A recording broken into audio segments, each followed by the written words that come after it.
Hello, my name is Matthew Ferguson. I'm doing assignment 5 for MIS 420. Let's see. I had to download data sets and recreate this on my own personal SSMS account because I was not able to access the virtual desktop. I usually don't use it anyway, but to gather the data, I was going to use it.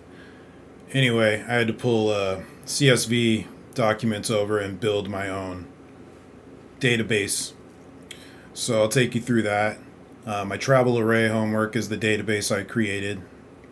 I got the GDP per capita, human development, life expectancy, median age, population growth, tourism trips, and then urban percent.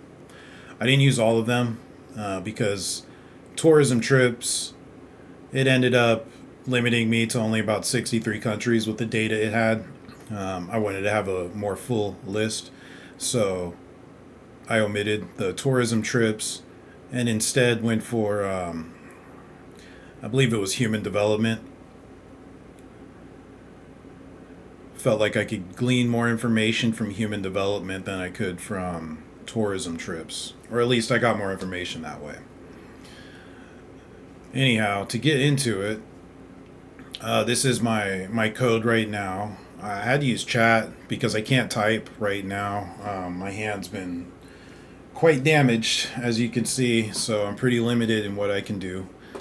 But I used it to help me piece everything together as I normally would and just type for me.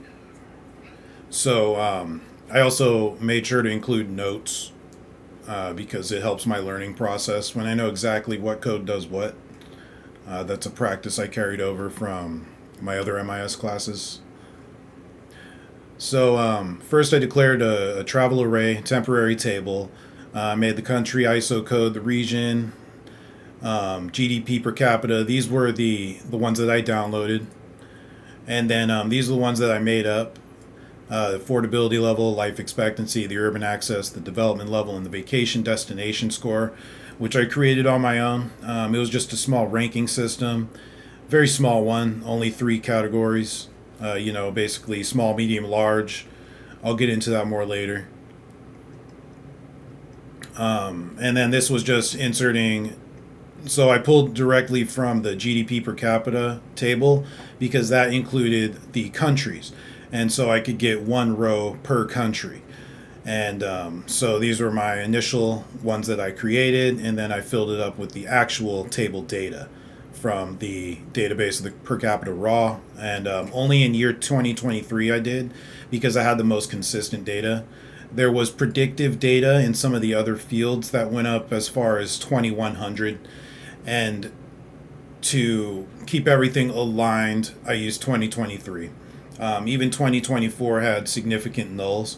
So again, that's why I went with 2023. Once the initial table was set up for the rows, I began to update my other columns, the travel array, not the travel array, but the life expectancy. I pulled the median age, I pulled the population growth rate and the urban percent, and then the human development index, and then the affordability level. So when I built the code, there were more than I actually used in my Power BI, so you'll see some more updates here. Life expectancy level. So this is where I made the lower life expectancy higher. 70s, not necessarily a low life expectancy, but on the grid from between 70 to 90. You had some metrics there to work with. So these were just code setting up my the split, the filter options I was going to be using in order to get my metrics. I'll get into that more on Power BI. Let's see. And then, I just set all my categories up here. Everything is basically the same. And then my vacation score, that was built off of the scoring system that I created up here. I would just add 1, 2, or 3 points depending on the metrics that it met. And that was for each category that I ended up with in Power BI. And then I just saved it where everything was not null so I can get a clean data set with no blanks. And I ran a quick analysis just to check the top 20. But it's the creation of the full table right here, the select into the travel destination analysis. That's the table I created right here. So that's our new table. If I were to run this query again, it would try to create the table again. You can see I actually did that, caught myself in error. I knew that was going to happen, but I just wanted to run it again. So to show the working query, I just pulled a selection here for the top 25 from these rows to show that the data is actually working. I run that, I get no errors, and you can see the country here with my full list of columns. My new table basically includes every single metric plus my new metrics that I created and then my scores. So let me get over to Power BI before I get into more of this. I believe that satisfies the SSMS side of things. So over into Power BI. Now I did the affordability, the life expectancy, the urban access, the development, and then my final ranking, which includes my final analysis of where we should travel. So I threw a slicer into each one. I'll go over this. This is pretty self-explanatory. It's just the affordability compared to development. I figured affordability should be something to focus on. So we got affordability levels. The highest cost, they got a medium ranking. The moderate cost was actually I believe a higher cost got a low ranking. Moderate got a medium. The more affordable got the highest ranking because we would like to go to affordable areas. This was what table was this? I can't remember which one this is. This looks like a tree map. Or no, sorry, this is a scatter chart that I had used. So I added a bunch of tooltips in here, so it shows all the information when you hover over any particular one. This is not the most readable of charts, but I wanted to mix it up with my chart types. So move over to life expectancy. This was life expectancy by country. I figured the higher the life expectancy, the safer it was. I didn't really want to go into like risk matrices or, I didn't want to get too complicated. I mainly wanted to get some working data sets going. So I could have really dialed in here, but I wanted to get more functionality. So this does not include any kind of risk assessment. But life expectancy, the lowest life expectancy we tend to avoid. The highest life expectancy countries are going to give us a better experience. Maybe it equates to more safe environment. Anyhow, so we have the full spread here. This was just the map, the Azure map I had to upgrade to. So the highest life expectancies in these countries: Canada, Costa Rica, Chile, and then, off the outliers were New Zealand. Outliers as far as this map goes, Australia, and then everything in between here in the Europe countries, Asia. We got Singapore over here. The lowest life expectancies, it's very scattered, but it just kind of gives you an idea of what's going on. We have urban access. So, just better infrastructure. The higher urban access areas are the ones that we would want to look at.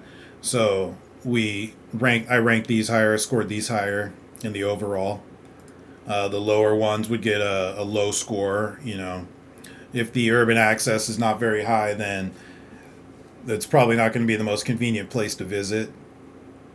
Moderate's just kind of sat in between. I made 3 metrics for each just for ease. We have the development. Development by country. Obviously, higher developed countries are going to be more appealing. So I have a full list right here. Just everything color coded. This was was that a clustered bar chart? That is the stacked column chart. So the high development countries right here, and this is between 0 and 1%. So we had some metrics in here. let's see. So the higher, the closer to 1%, the higher the score. The closer to 0, the lower the score. And then everything in between. And then finally, to answer the question, this is my score for the vacation destination.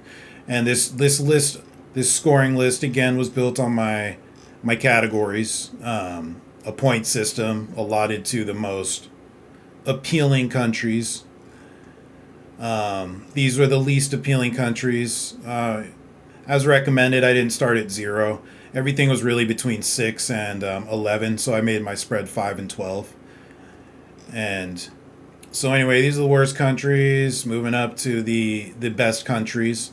I had a top 6 category of the best countries, and these were based on the lowest GDP per capita for each individual country, because that correlated with my my pricing, the affordability. So the affordability is the GDP. A lower GDP is going to be your money, your USD is going to stretch there. So that's a consideration. I just made an accompanying table just to show you that the scores matched, the rankings matched. When you go by the lowest, you're going to see it's Afghanistan, Burkina Faso, etc. Yeah, Afghanistan, Burkina Faso, Burundi, and alternatively, it has the top ranked. Chile, Israel, Japan, Kuwait, New Zealand, and Spain are the top 6. As you see, Chile, Israel, Japan, Kuwait, New Zealand, and Spain. So it was only 3 metrics, so I didn't want to convolute SSMS too much. So what I did was I manually made another chart just to show the top 3 destinations. And if you go through here, I did add tooltips, so you can do it yourself. Obviously, 29, that's the lowest per capita, with everything else being the highest. That's basically the number 1 place to go would be Chile. Your money would stretch there. It's safe, good infrastructure, good urban access. Life expectancy is high enough there. 81, pretty high. Looking more towards the hundreds and 115s if you'd like to get a long lifespan going, but in that data, that did not seem to be the case anywhere. It went up about as high as 80, 85, I believe, in Japan. So anyway, I went GDP per capita, and I took the absolute lowest out of this list. So that included Chile, Japan, and Spain. See, New Zealand is just a touch above, Kuwait just a touch above, Israel just a touch above, 47K for each of those. Oh yeah, I also made a slicer for this if you wanted to check things per region. The Africa, I just threw it in there just to satisfy the requirements, if I'm honest. Asian countries. The metrics is not as necessary here. It's just kind of there. But, if you're interested in a specific region, then you could just see the collective of countries in that region and make your choice from there. But ultimately, if I was answering my question for my friends, I would say we should look into Chile, Japan, or Spain. I personally would go to Japan out of that list. And because I love the culture over there, I'm into gaming and, anime. So that would be great. So that's it. I believe that satisfied everything. Brief memo. I'm going to be able to get everything done. It's just been a tough time for me. I have painkillers for this. It was a lot harder after my surgery than the initial injury, even because now I have a huge gash through my hand, nice cut all the way down to my wrist. I have to take Norcos for the pain. The Norcos make it difficult for me to focus, enter a focused state with school. So it's just been a real balance. I have my one hand I could use for my mouse, but overusing my mouse hand started to cause shoulder trouble. It's just a mess, but I'm going to get everything done by tomorrow, and hopefully it's up to par. I appreciate you listening to my video and wish you the best.